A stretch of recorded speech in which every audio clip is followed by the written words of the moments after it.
All right, welcome to Unpacking R. Kelly. I am Alex Haynes, and my co-host here, Tiff Lanelle, Hello. and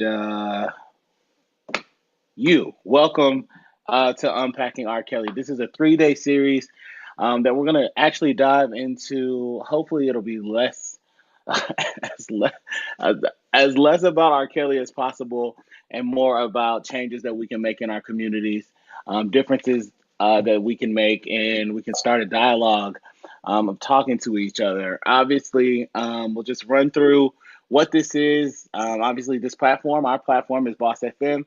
Both myself and Tiff are an integral part of how things work here.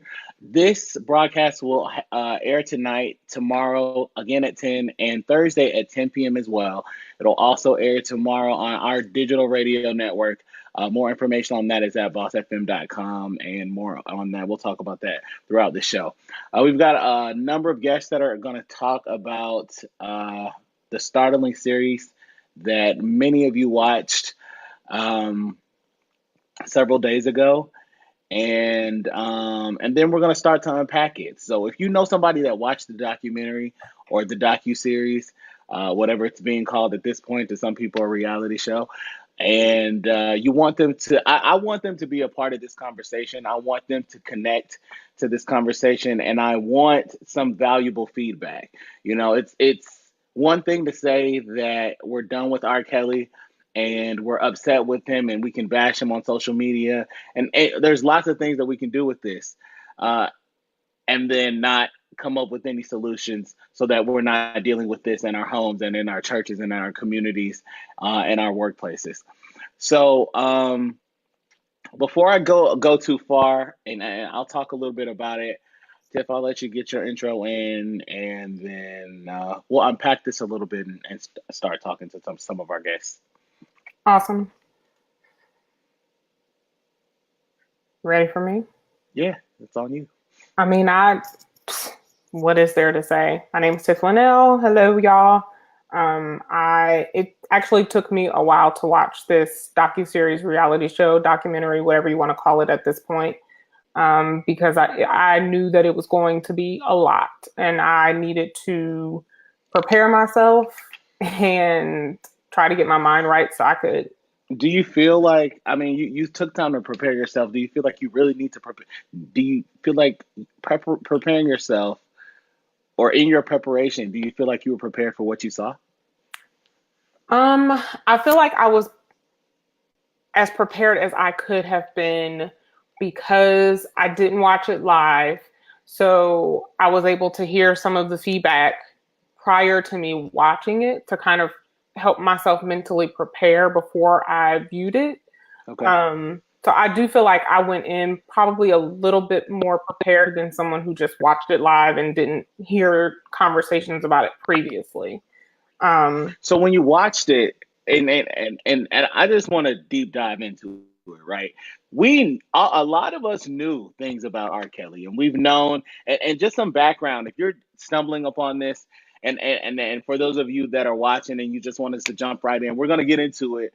I just have to preface some things for people that are going to stumble across this video on maybe on YouTube or listen to this audio back on our radio network, and you haven't seen the Surviving R. Kelly docu-series that aired on Lifetime.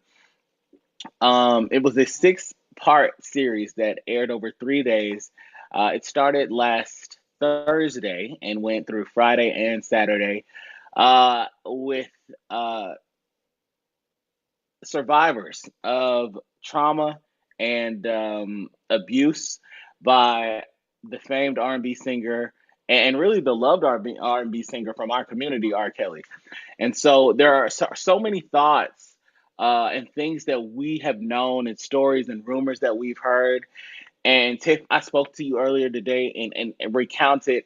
I've been doing this radio thing for a long time, and I could pinpoint this morning. I've been reporting on R. Kelly and this story for at least 10 years, and right. put my fingers on something that showed that we knew how deep and what an issue this was. So why do you think it's taking this series? And at this point, he's still doing what this series um, is exposing him for doing, and a lot of things are likely alleged because he hasn't really been convicted of anything per se. Why do you think this is running rampant in our community, and this is his practices haven't been able to be stopped?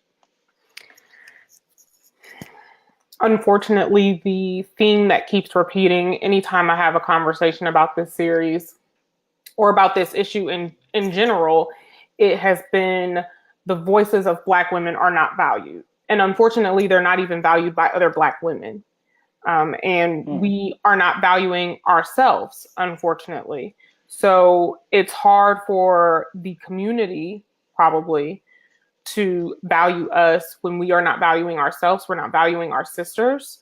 And I think part of the reason, and even some of the celebrities that have come out and talked about it and apologized and, you know, everything else, even some of them have came out and said, you know what, my mistake, it's on me. I did not value the voices of the Black women telling their stories and sharing their experiences, or just flat out, I didn't believe them.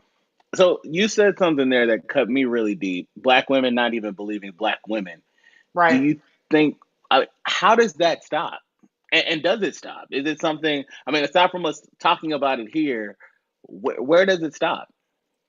That is a different answer for everyone. One, it takes acknowledgement that you are not valuing your sisters or valuing yourself before you can find what the solution is for you in your life, in your mom's life, in your auntie's life, in your sister's life, in your friend's life. Until we can fully acknowledge as women and as a community that there is a problem, we can't really do anything to fix it. We can't do anything to address it. We can't answer the question of what is the solution to valuing ourselves and having our voices valued if we are not even fully acknowledging that they're not being valued and that we're not being valued.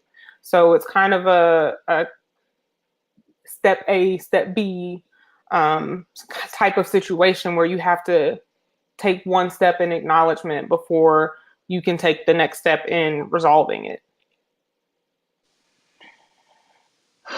I hear you. I want to bring Kristen Denise in to talk on this as well. Kristen, you watched the series Surviving R. Kelly, and I don't. No, Oh, you. no, I So you didn't didn't watch it. watch. You didn't watch. No, no. Okay, I did so not watch the series, but I am well versed in the conversation. I'm interested in hearing your perspective on R. Kelly and the series and the feedback that you've seen, because obviously you've seen the chatter and you've seen the reactions from people watching it. What are your initial Absolutely. thoughts, and why do you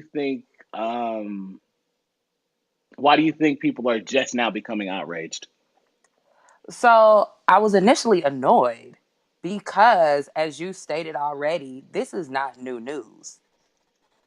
This has been reported on time and since people have been talking about the predatory behaviors of R. Kelly. And I'll admit that when I was a teenager, because Aaliyah's a couple of years older than me, and I'm from Detroit, so I have friends who went to school with her. Like, she was a very accessible person in Detroit, because she still went to high school like a normal kid, even though she was Aaliyah. At the time, I didn't fully understand what was going on, so I didn't think there was anything wrong with still liking R. Kelly and listening to his music. But that also shows why children are not in a position to be in consensual relationships with adults. Because I was a kid the same age while this was going on.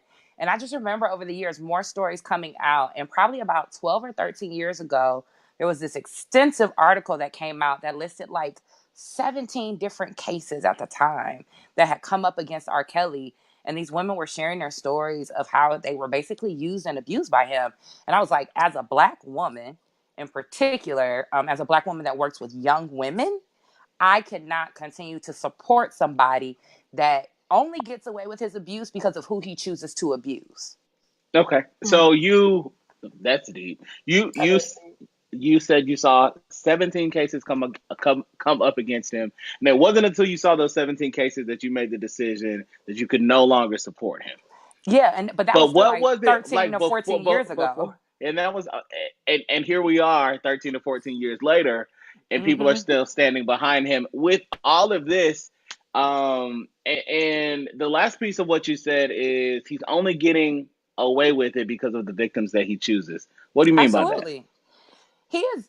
So R. Kelly is illiterate. He's not stupid, right? He Mm. knows the value our society places on young Black women, and that it's not high. As a person again who works with children, I listen to conversation adults have. Oh, you need to watch her. She gonna be fast. It's not her fault the way her body is shaped. And why are you looking at a child that way? You have the issue, not the child. So people consistently project their issues, their insecurities, their sick thoughts onto children, which then makes them viewed less as innocent children. And because of that, then they make them complicit in their abuse. You are not complicit in your abuse because your body is shaped a certain way. You had no control over that. I'm going to say a 14-year-old is more accountable for the abuse she receives than the grown man that's abusing her. That's ridiculous. We don't let you vote. We don't let you drink. We don't let you drive. We won't let you smoke because we know you're not old enough to make a decision like that. But you're suddenly complicit because there's an adult who knows that they can manipulate you and abuse you. And because society doesn't value you, they won't have consequences for it. That is a lie. You said a lot right there. I'm going to come back to you, Kristen, because I really want to unpack that piece and that last piece of what you said. Gerald is joining us, and I just lost Gerald. He watched the documentaries as well. Gerald, thanks for joining. No problem. How are you? I'm good, man. How are you?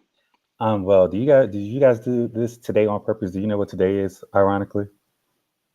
Tell me what today is. It's R. Kelly's birthday today.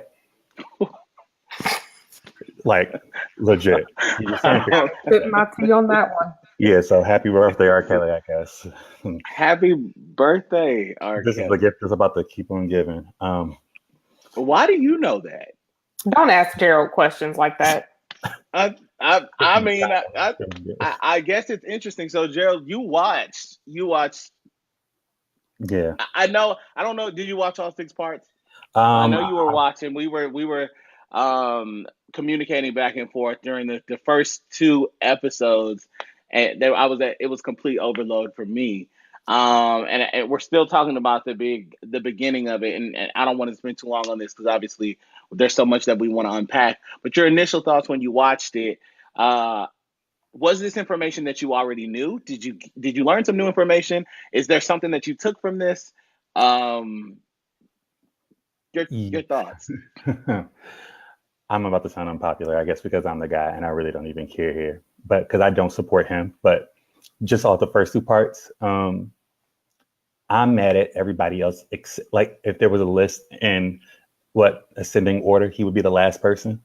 What I did learn from that is wait. So you're saying if there was a list of people that you would be mad at, out of everybody involved, based on this documentary, he's the last person on the list that you're upset. I want to explain that too, because what I gathered from that personally is that it was not really something that he did more so. He had an entire tribe of people go get girls, see him with girls. No, what did that one guy say? He said, I knew they were 15, 16, 17. I just didn't feel like IDing them, so I left. There were too many people enabling him. And while he is terrible, like there has been no retribution. There's been no punishment for the people that allowed this to happen. Because if it was murder and somebody was like, oh yeah, I knew that was happening, they would be an accessory to murder. But these people just get to skate and like, well, yeah, I saw it and I bounced. And so it's not just the people that saw it. I'm also mad at the parents because there are too many parents that's just sort of like, oh yeah, I'm going to let my child like fly out to where he is and go on tour. What I'm gathering, and let me know if I'm wrong, it's like you knew certain stuff about R. Kelly already, right? So you knew certain things already. You get all this information. You're watching the docu-series, all this overload of information, and your initial reaction is, what the F is wrong with all of the people around him? All the people. I think that Andrea Kelly is a bit of an opportunist and a liar. That's throw the whole person away. I am not going to say that I'm gonna come back to that, but I'm almost inclined to agree with you. Ashley is joining us. Ashley, how are you? Hello, evening, everyone. How are you all? I'm Hi, great. Ashley. Thanks for joining in on the conversation. Ashley, you watched the Surviving R. Kelly series Um, and or pieces of it? I've watched pieces of it. To be honest, after the first episode on the second night, so well, I guess that's the third episode. I couldn't handle it anymore.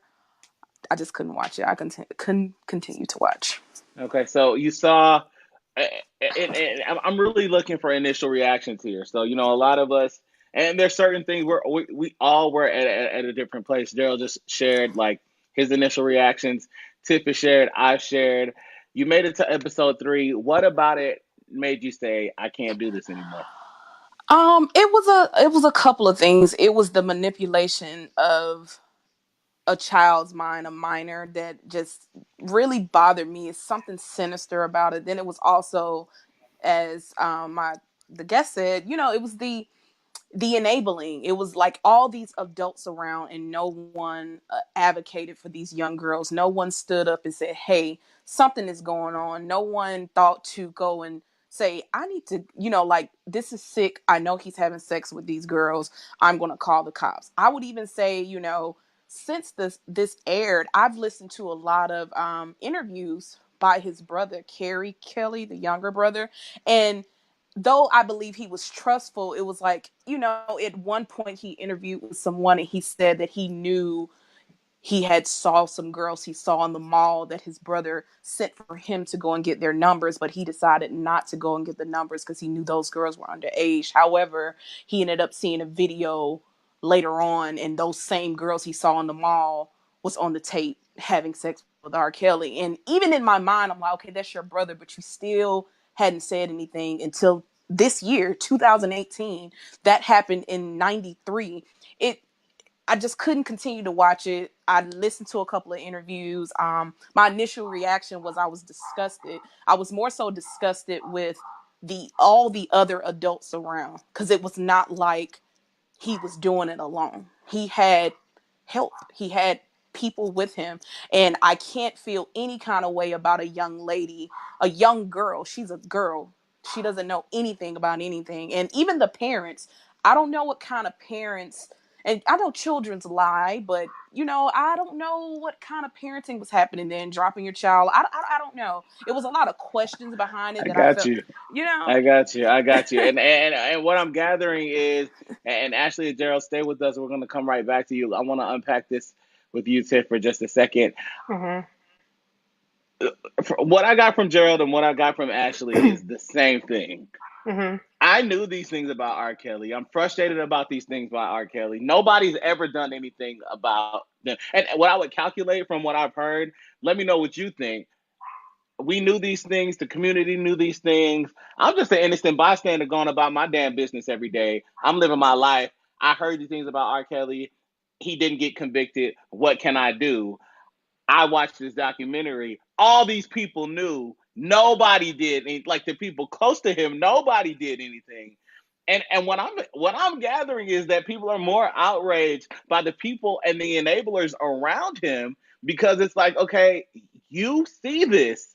You're here. You're with these people. Like Right. you're here. And to be honest, I shared my thoughts, and we haven't gone into all the episodes, but my initial thoughts when they started talking about R. Kelly going to McDonald's, and he's at these McDonald's, and I had a tweet that I'm still getting retweets on from that night. I'm like, okay, so they're 24, 25, 26, 27 at this McDonald's out picking up 12, 13, and 14 years old. Like, and a mother tweeted me back this morning and said, my kids are 16. They leave school and they go eat fast food. And I don't even think about grown men cruising for them at the McDonald's. And I gave her that. I said, okay, I get you. Maybe you're just thinking your kids are leaving school. They're going to have fun. Your thought isn't there. My issue is with the manager at the damn McDonald's. If I've never worked at a McDonald's, but if in my McDonald's, you're 27 and you're 12, what the hell is going on? Like I couldn't sit back and watch it. So my question, not even about these people, where were the adults? Like, where, I gotta say, and to that point, I get Ashley and I get Gerald. Where were the adults? Right. The problem What does is adult, like, what does adult even mean? that the adults were right there. The accountant was there, the assistant was there, the managers were there, the posse was there, his brother was there. Um, I mean, his older brother, Bruce, is it Bruce? Whatever his name is. Bruce, Carrie, one of them. The older one that was in jail. Lock them both up. Lock them all Right. up. The whole family. Lock them all up. He didn't even see anything wrong with. He didn't see anything wrong with a couple of the things that R. Kelly was doing. One, that he was sleeping with young girls, and two, when we want something, we're just aggressive. That's just the way that the Kelly men are. That's just how we are. And further, he said, I mean, I like him a little older. He likes him a little younger. What's right? Wrong with that? Everybody has preferences. There is a problem there at the core. Right. But aside from his family, like we know there's a family issue there. And what about everybody else? People have to be held accountable, have to be held responsible. And I think that responsibility comes with parenting. I'm not a parent. If I was a parent, I would be responsible. I think that if you're going to lay down and have a child, or you're going to have multiple children, and you're responsible for bringing life onto the earth, you got to be held responsible for what goes on with them. You have to be held accountable. I get that you're not thinking about it. Now that you're watching this, I bet you parents are thinking about, where are my kids going after school? Like, they're at a I bet you there's still some that aren't. Yeah.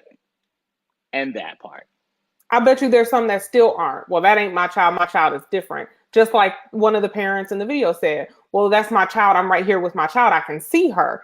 I don't give a rat's ass if I know, because at the point that half of this docu-series was after the sex tape, a good majority of the stories were after the sex tape. Whether and can't even be it can't even be prosecuted. Right. Whether you did it or not, I'm not risking, and I don't have children either, but I have talked to a few parents, including my own mother, over the last couple of days. Whether you did it or not, I am not willing to risk the foot that I just made on that human being. I'm not willing to risk a single hair, eyelash, eyebrow, anything on that child with somebody who's even been accused. But let's go further. There was a tape. Now, I admittedly have never watched the tape, never had the desire to watch the tape, don't want to see it. But the very small snippets that they showed in the docu-series, it's very clearly R. Kelly. Very clearly R. Kelly. So, well, you've never seen the tape. I've seen it. It's him. And like I said, this is something I've reported on for years and years and years. I want to bring Kristen back, and I want to bring Gerald back, because as we start to unpack this a little bit more, it goes deeper than just what we saw in the tape, right? It goes deeper than R. Kelly, his brothers, the enablers, and then it goes to the community. So once we start to look at the community, Kristen, where do you think the community comes in when it comes to our responsibility to not only be aware and cognizant of these situations, but even protectors to children? So the community failed these girls in a major way, right? The community failed times 10, because we do have a responsibility. The issue is that we don't really have community anymore. We don't have real community. We don't know our neighbors. When I go home and visit my mama, my neighborhood is still the same. Those are the people that have invested in me, that love me. So if they saw something going awry, they said something, right? Because I don't just belong to Deborah Ann. I belong to all of them. But we don't have that mentality as a community anymore. So that's number one. Number two, again, as I said earlier, he is illiterate, not stupid, and he picked his victims very carefully. When you're dealing with people who are impoverished, when you're dealing with people who are low education, low income, and trying to survive, we're saying, where are the parents? Half of these parents were probably at work. trying to keep lights on and trying to keep food in the house. And you can't say no if you haven't been in that situation. As a person that works with kids on a daily basis, who has worked with low income kids in particular for the last 7-8 years, the vast majority of parents are doing the best they can with what they have. I I hear can't you. compare what no, And not to cut you off, but you said something and it triggered me a little bit. Right? We're mhm, having this conversation because we need to know what we are doing, what we can do different. We need to understand how we prevent this and right? then protect.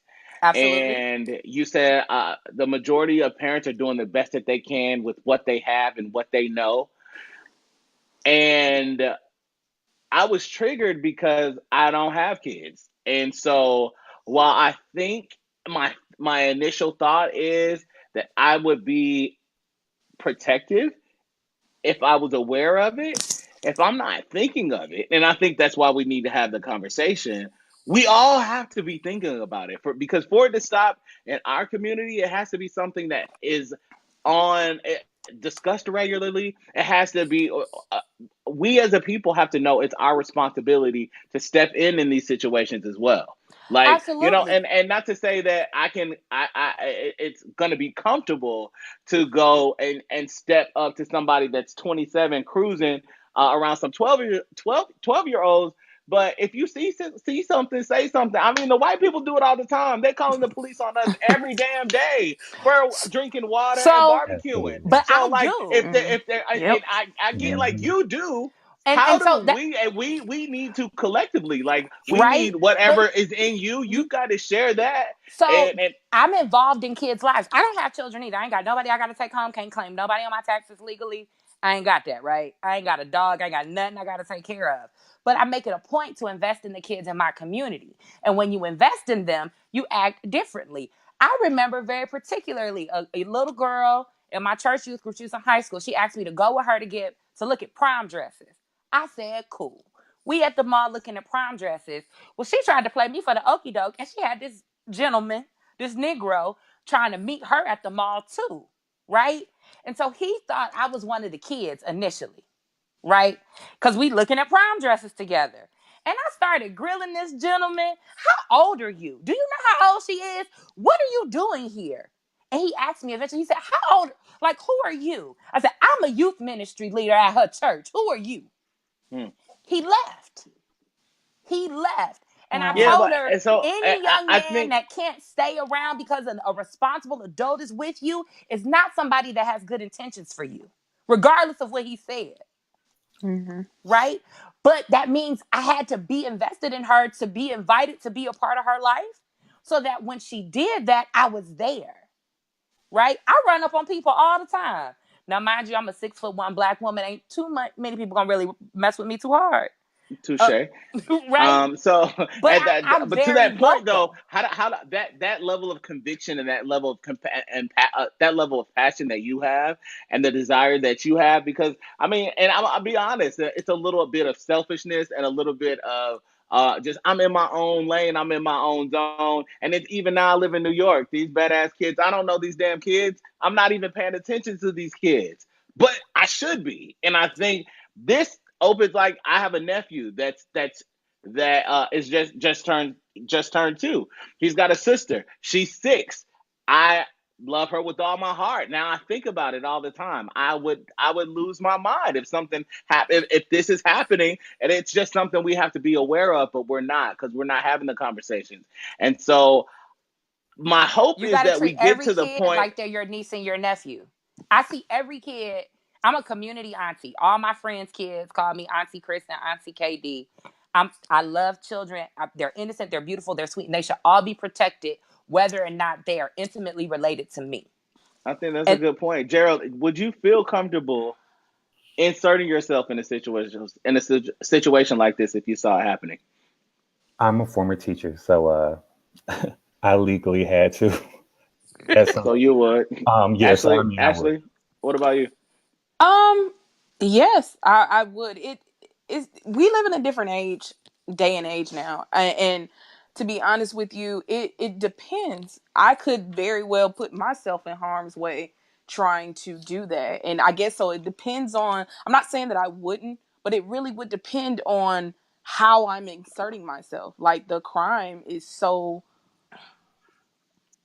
like it's just high now and in our own community, and it's on us. So it depends. Like you never know.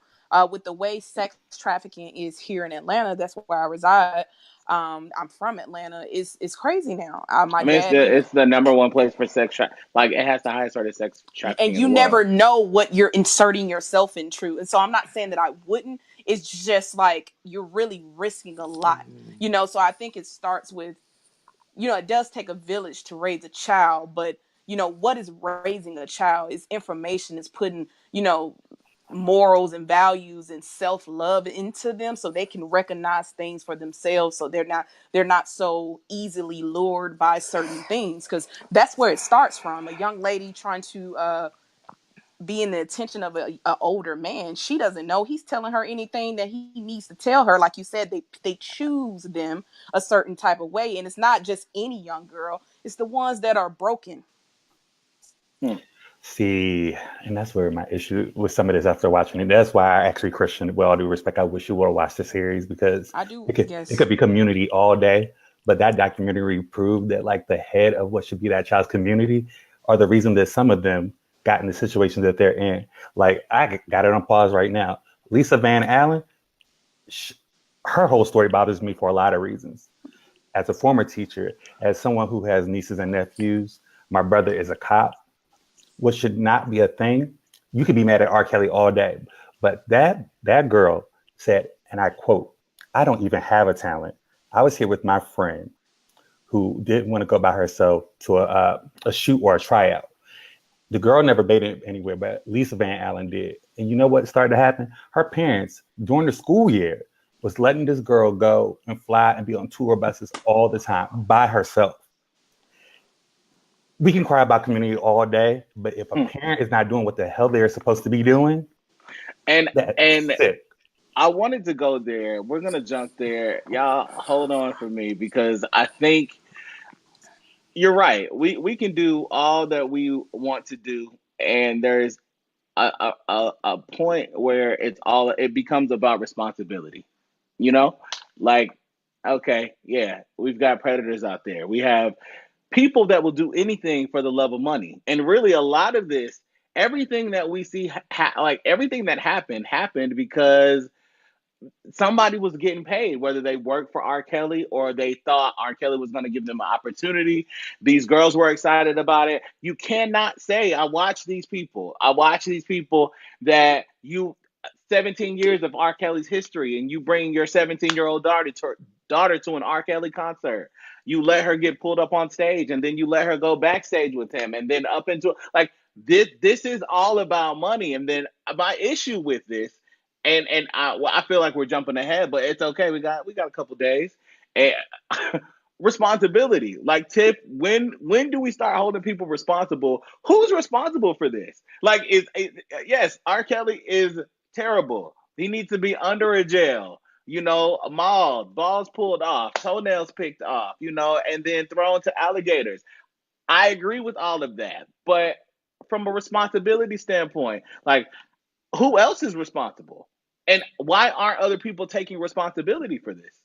I don't think that some people are taking responsibility for it. It's just too late. Who?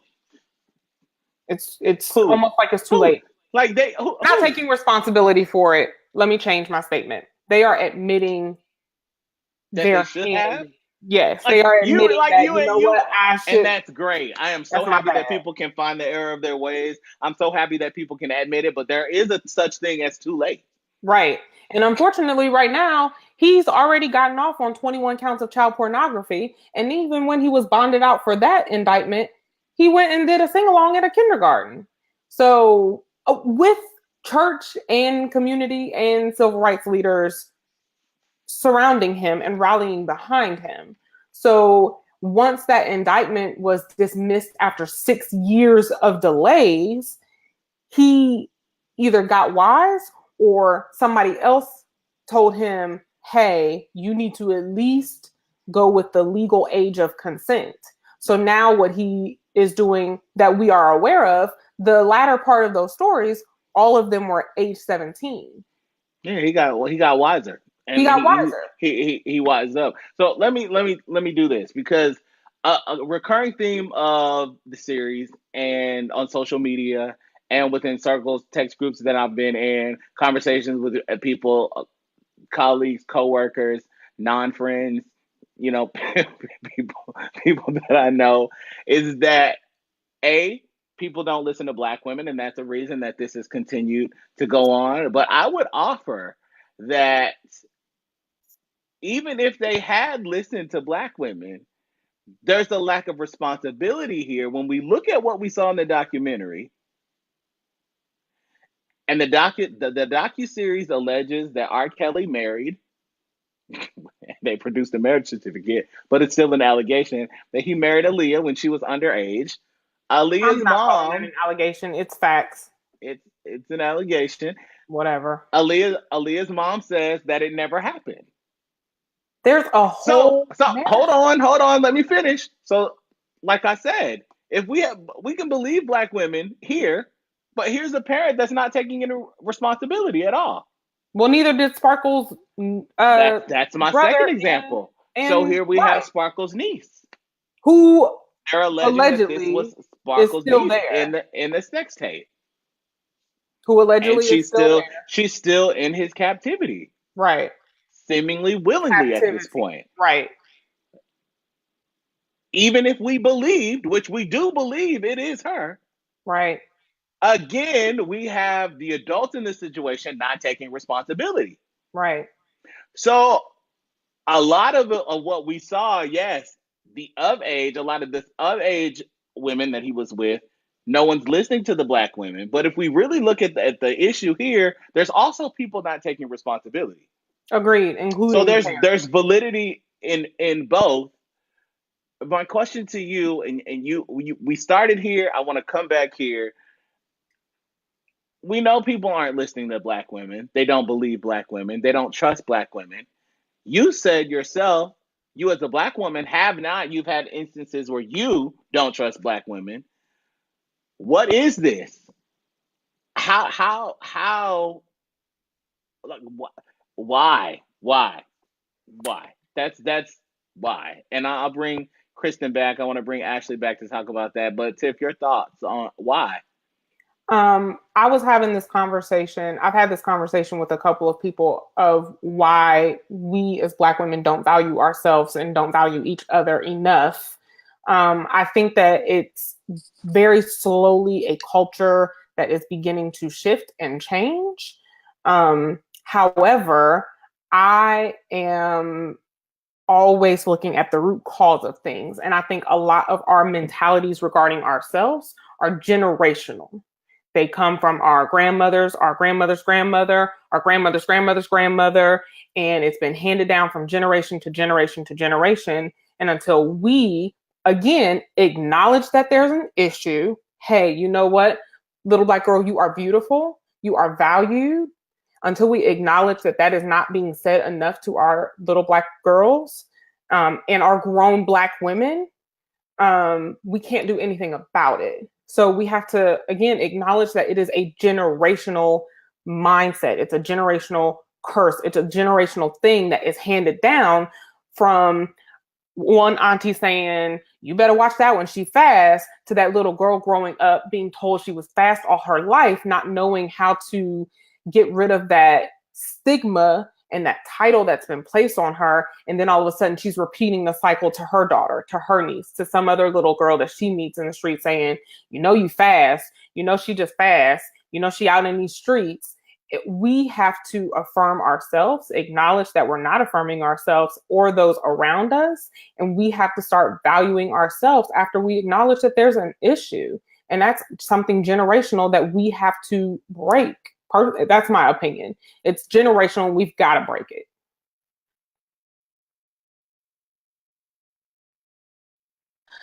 When I think why Black women, why don't we support each other? It is generational. all the way back to slavery, I think is the constant of just Black people in general, but particularly Black women, were always in competition with one another, and the jealousy, and it's been that way, oh, where you're in the house, I'm in it passes down. You got to be better than this one, you have to be better than her across the street. So it's not support, it's competition, and it just even in your own family. Well, my daughter does this and your daughter does that, and it's just passed down, and now every Black woman around you that's not your friend, you're somewhat either not supporting them or you support them depending on what it is. That's just my opinion. I think that's why we really don't get a lot of support from one another. And me purposely, I try to cheer every Black woman I see for any reason, for any small thing. I have no problem being that, but I definitely have felt in my career, I have gotten more let down and disappointment, not because I wasn't doing my job or looking for a handout, just because it's like, oh, who does Black girl think she coming in? I'm used to being the Black woman in the building that's kind of like whatever, and now here she comes. So what you want, and it's just like, wow, whoa, it happens, and so now. And then we don't get the support from our Black men, as you can see in the first two parts of the docu-series here. All of these Black men around with these young girls, and not one of these Black men decided, not even his own brothers decided to say, hey, man, no, we not doing this. You know what I mean? A couple Christian. things that is Ashley that you said that stood out, and things I want to say. Yes, it's definitely steeped in slavery and that mentality, but also I've been fortunate. I didn't see this in my nuclear family. This wasn't my mom and her sisters, but I've seen groups of women get together and just bash women and talk negatively about women. You can't trust women. Women this, women that, women this. And our girls are seeing it as their example and they're repeating it. Mm-hmm. So I purposely engage in those conversations, in particular with young girls, and stop it. Because I'm like, so if you can't trust women, can you trust yourself? Because aren't you a woman in the making? Okay. Mm-hmm. Right? We have to reframe the conversations and show our examples of sisterhood to these young girls. I am blessed beyond measure. I don't have a circle of women friends. I have several circles of Black women friends who love me, who support me, who ride. I don't have sisters in my birth family. I have brothers. But when I tell you I'm surrounded by women who will go to bat for me, who have sat in the hospital with me, who have held me while I've cried, who have supported me in all of my endeavors. And that is what I show to the girls that I work with. Said, if you're surrounded by messy women, it might be because you're a messy woman. So let's not be a messy woman so that we can attract and be around other healthy women. Right? And that when we see somebody being messy, we don't have to tear that sister down. She's clearly already been torn down enough. Like, how can we build her up? How can we love her? We don't talk about how we can love other people back to wholeness. Amen. Right? So we have to invest in loving people back to wholeness so we can reshape these conversations and these experiences. Amen. I hear you. So what I'm hearing is how Black women need to begin to trust and uplift and believe each other. Themselves. And themselves. I'm looking for Black women to tell the rest of us what you need us to do. Support us in that transformation. Yeah. Like, there's a viral video going around right now of a young lady at a gas station. And these Negroes are surrounding her, are harassing her, are in her face. Bitch, don't act like you ain't never been called bitch before. Oh, you acting like somebody ain't never called you a hoe. Sir, what are you doing? And it's a group of men. And this woman is literally just trying to get gas. And she's like laughing it off and she's being cool. And people are like, oh, that means she's okay with it. No, she doesn't know how dangerous it's going to become if she's like, leave me the hell alone. Right. The first thing that men can do is literally at some points, just leave us alone. Yes. Listen, if a young lady says no, thank you, ride out. If somebody is like, I'm not interested, just leave her be. And if you see your boys acting crazy, if someone does that, like, it don't take all that. She's not interested, let it go and keep it moving. Black men, if you would just check each other and let us be, that would solve half the problem.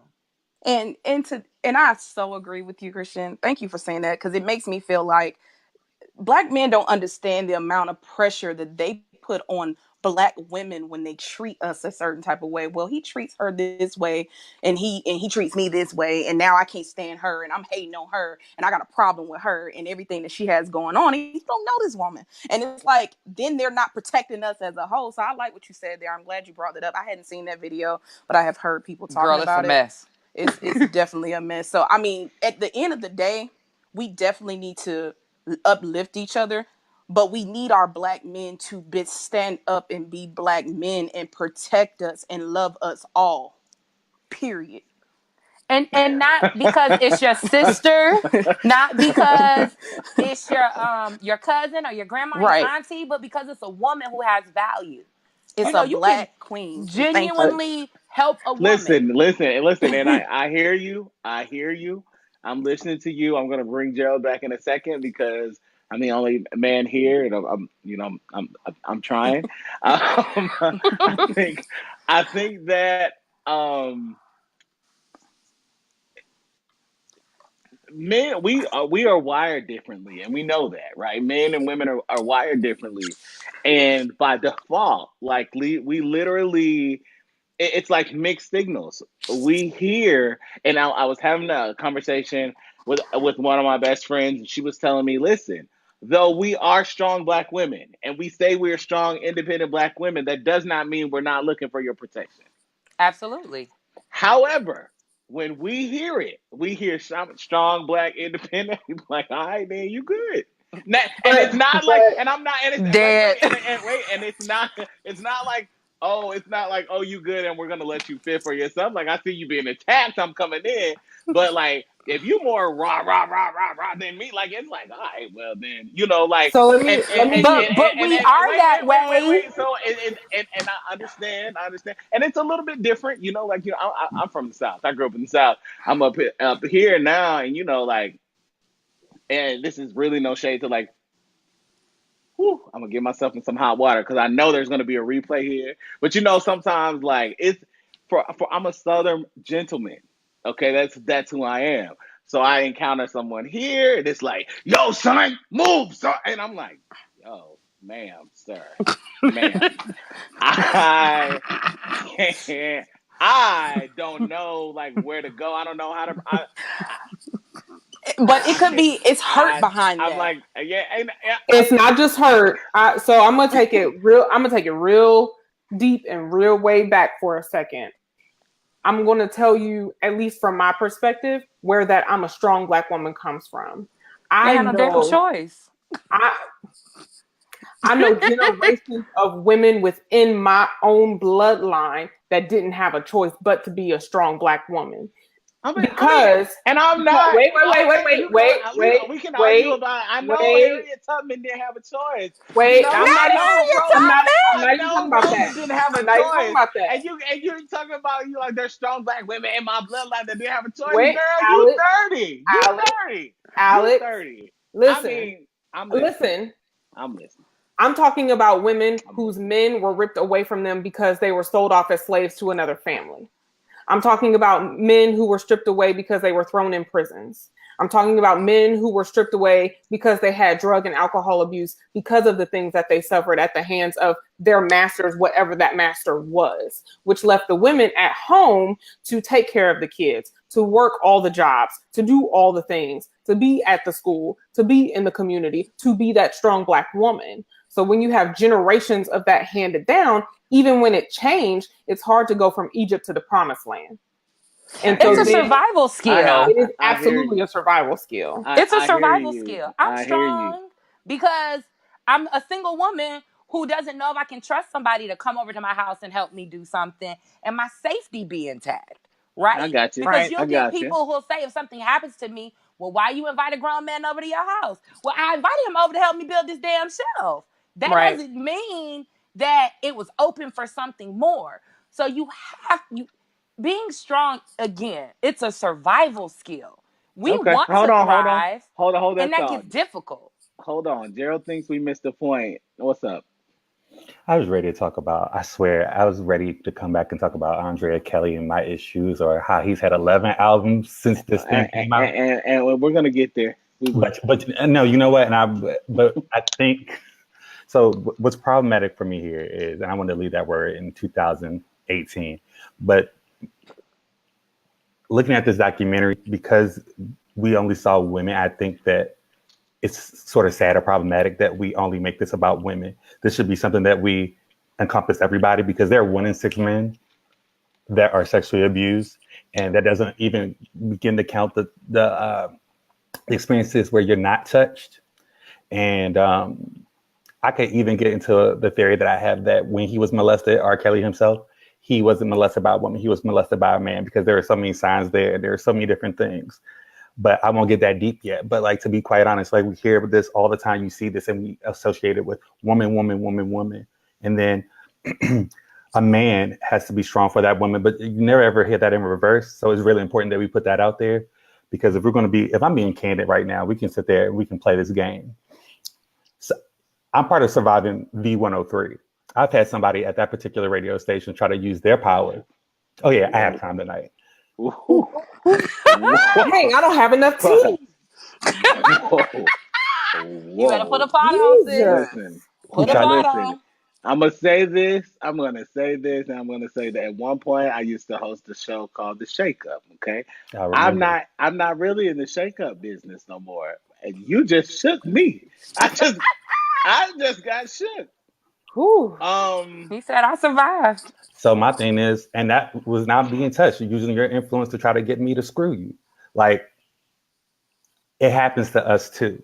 So if we want to address this, or we want to come up with solutions, I think we all as a whole need to stop saying women, women, women, because we are leaving out a large group of people that, I mean, like I told you, I'm surviving. Let me ask a question. How do we, as the strong Black woman, create that safe space, or let you know that you are allowed to have a safe space in us if you are still trying to be that strong Black man and not let us in? How do we create that safe space, or communicate that there is a safe space to be had in us? Well, I mean, I don't think, and I hate to say it like this because I don't think that you're like that, Tiffany, but I do feel like a lot of women are hypocritical where they want a strong Black man, but they aren't willing to do what it takes to make a man feel like they're safe and they can say anything. Because I legit think that's one of the reasons that R. Kelly is the way he is. Like, he had nobody to run to. Like, just hearing those molestation stories when he was young, just they floored me. And the way he talks about his mom, I don't know if y'all heard him when he was older saying that he loved her shape, her voice, and everything about her. And at one point he wanted to marry her when he was like 10 years old, some crazy stuff. But honestly, because Black women in particular set men up to be so strong in their mind from the moment that we're children, we don't know how to, because, well, I can't, because I really can't give you an answer. Like, I'm stumbling because. No, and it's okay. We're having the conversation. I think the conversation is necessary. I think that everything that you said plays a part in this. Kristen, I think everything you said plays a part in this. Ashley, everything you said. Tiffany, everything you said. I think there's a problem in our community. We have problems in our community, and Therapy. it's a lack of therapy. It's a lack of honesty. It's a lack of conversation. It is sweeping things under the rug, and then you have all of a sudden you have and you know, we talk about it. We're kind of a different breed. We're the generation, like, I'm that person in my family that I want to talk about it all. Like, I don't care. Okay, well, I wasn't supposed to say that. I said it. And then she's here, and I'm going to say it to her, and I'm going to say it to him, and we can all sit down. I used to host a shake up, and I'm going to shake this damn family. That's what we're going to do. But everyone's not like that. And we not only have to have those conversations with our blood family, but with our chosen family. You know, that we're around people, like, times are different. We're separated from families. We are around different people at all. Like, there's we are creating family and doing life with people that we're around all the time, and still being surface level with them. So I think it goes deeper. Like, it runs really, really deep. But I think we have to keep talking about this, right? How Absolutely. do we You know, like I still don't feel like I think I'm starting to get a grasp on it, but I still don't have a concrete answer from anyone. Like, what does the Black woman need us to do? Because as you Go to guys were therapy. navigating us, and that's And, an and I, option. I say that from an honest, like a real place. Like, I'm not being funny. I honestly think everybody should go to therapy at some point for Preach. some period of time, because we Preach. all have these traumas, these things that we've dealt with that we don't discuss in our families, that we may not feel like we have a safe place where we could talk about it and not be judged. And quite frankly, I can't be invested in your healing if I'm not invested in my own. Right? So if we started doing the individual work of seeking our own healing, now I'm actually in a healthier mental space for you to process through yours. And I say this as a person who had someone that I've known my entire life confide in me today that they had been molested as a child, and it was a male, right? And they're now trying to figure out all of this Me Too and all this R. Kelly is triggering for this 38-year-old adult. And they're like, I don't know what to do with this now. And you're the only person I can talk to, Mhm. right? And that's and one of the reasons why they feel like they can talk to me is because I've been very honest about my own healing and health journey, right? So we need examples of what healing and wholeness look like, so that then people kind of know where to go to find the light, right? Right. So the thing we can all do for each other is say, I'm going to commit to the work to be healthy and whole. So if that means me going to therapy, I'm going to go to therapy. If that means me having a conversation with my mama because she didn't do anything about it when I told her so-and-so touched me, well, I'm going to go talk to my mama or my uncle or my cousin or my whoever I need to talk to, so that healing can come. We can't have community-wide healing. We can't help everybody because we're not helping the body we are. And I hear Right. you, and I hear you, and I think that while I think therapy is a great solution, everyone does need to go, and everybody can't go. Like, it costs money. So But they have before they free, get to like, therapy, and I get it. Before that, though, when do we start talking to each other? at And the very when beginning. do when do we Yep. like what when do we create those safe spaces to have those discussions and the hard discussions? And Kristen, the only reason someone can have that conversation with you is because you've made it comfortable. So when do we get past the BS in the conversations that we're having and go there? Um, But let and me. and I who's gonna be the and brave soul to start it off? Like, I mean, But I'm very public right now with my mental health journey, and as a result, I got all manner of inbox and text messages, right? Because I've just been very public. So you ask me, what do we need to do? Are we gonna be the brave souls to start the conversation? so see, my thing with that is because I don't know anybody's journey but my own. I will say I do believe you can't have community without having some type of communication. I grew up in a household where my parents, I could talk about them about anything. So when I see some of these things, it's because I know that people were never able to communicate with the people that should be closest to them. But because I had my mother and my father saying, what do you want to talk about? Or this is how a penis works. This is how a vagina works. I'll love you no matter what. A, B, and C. I don't have some of the issues or need the therapy because I always had a safe space. It didn't take a brave soul. It was something that was given to me January 28th, the year that I was born. And it continues with, and people see that in me. So I become a light for people to want to talk. But I think if more people did that, because Black families don't do that, we could even avoid some things like therapy for things that can be so easily remedied. By a conversation. Yeah, like having conversation. I was Yep. not allowed to go upstairs if there was an issue. My mom saw, bring your ass back downstairs. We're going to talk. Why do Mhm. you look like this? Why do you feel like this? So there were no secrets in my house. Like Right. both my parents knew exactly who I was and the people that were close in that circle. So it wasn't any margin of error there. And if it were, that was something that we saw as a whole and we corrected as a whole. So I think that before we even jump to things like therapy, we need to because I give this to my nephew who's 7 now. He knows he can call me and tell me anything. He just had a moment where he did something very, very stupid and we had a whole talk. And I told him, even though I was pissed off at him, I told him, like, I'm glad that you talked to me because you can talk to me about anything. And when you make people feel like that, you avoid so much going down the road. Yeah, I'm gonna Facts. answer with a simple prompting question.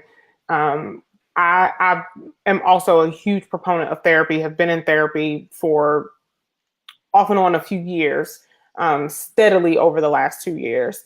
And one of the first questions that my therapist asked me at every appointment is, how is your spirit? How's your spirit today? And so I took that and I started asking my friends to do their own spirit check, but I even send reminders. I will just randomly, if it's on my heart, send text messages, WhatsApp messages, group messages, whatever. Where's your spirit today? To do spirit checks, because that's a different question than how are you? When you check someone's spirit, it automatically, it's not just a, well, how are you? Oh, I'm fine, whatever. So many times we wear the mask of, I'm fine, I'm good, oh, I'm having a great day, or that whole fake it till you make it mindset that we try to preach and teach. Sometimes I don't feel like faking it till I make it. Sometimes I need to tell you I feel like shit and I need help. Point blank, period. So I think creating the environment within our communities and within our friendships and within our familial relationships of just having genuine questions for each other. What do you need? How is your spirit? And making sure that it is communicated. And even if the answer is, I don't know at first, being patient enough to work with the people around you so that when they are finally at that point where they trust that you're a safe space, they know they have at least one person they can come to. And sometimes that takes a long time. Sometimes that takes patience. Sometimes that takes practice of getting frustrated or not getting an immediate response of, thank you for asking. I'm actually not doing so well today. You're not always going to get that up front, but if you be consistent in your genuine communication and concern with those around you, then when something is wrong, they tend to come to you and gravitate towards you and have those conversations. I'm also like Kristen. If I give my number to you, I normally tell you, you can call me anytime. And I let that person know that I genuinely mean it. Shut up. I've had conversations until you're putting this nice face on for the camera. I know the real you. I just don't talk to you. I will call anyway, but I'm just saying. I know you do. Most of my friends do. I think that I mean, to your point though, I think you make some excellent points, and I think like this I'm glad we got to this part of the conversation, because this is like us talking to each other. This is why we don't do this. So this is why Black women are unheard, unbelieved, and not valued. Because we're not even talking. We're not talking to them. We're not listening to them. We're not believing them. Y'all aren't talking to each other. We don't talk to each other, and we barely talk to y'all. You know what I'm saying? So that's a problem. That's how we get to this place. That's how we get to this space. And I wanna keep unpacking it. I think that, and like I said, when we put this together, this Surviving R. Kelly series, there's a lot there, and I saw a lot, I felt a lot, I watched it, and then I got to a certain part, and I saw some other things that that didn't quite sit well with me. We'll get there. In this series, and over the next 2 days, we'll continue to unpack, and we have some other people, some other thoughts. Of course, the panel we have tonight has been amazing. But we can't go on without talking about predators, and predators in the family, predators in the community, and our acceptance of these predators. Like, I don't give a damn if it's your uncle or your brother. Sweeping it under the rug is not okay. And so if we'll do it at home, of course we did it with R. Kelly. Like, this is like when I sat back and thought about some of this, and I'm like, people are like, well, how did we let this go on for so long? It's been going on in your family like for 40 years. And then 40 years before that. And then 40 years before that.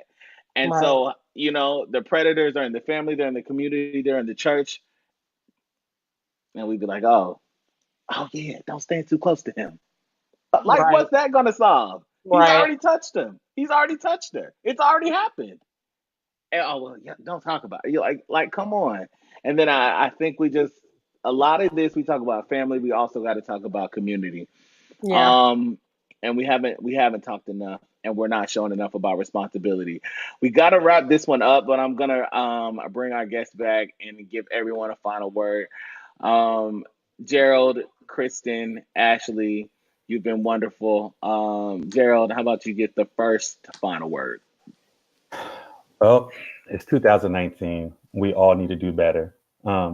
Instead of placing blame and instead of bitching, let's find a way to make things right so we don't have to worry about shit like this going forward.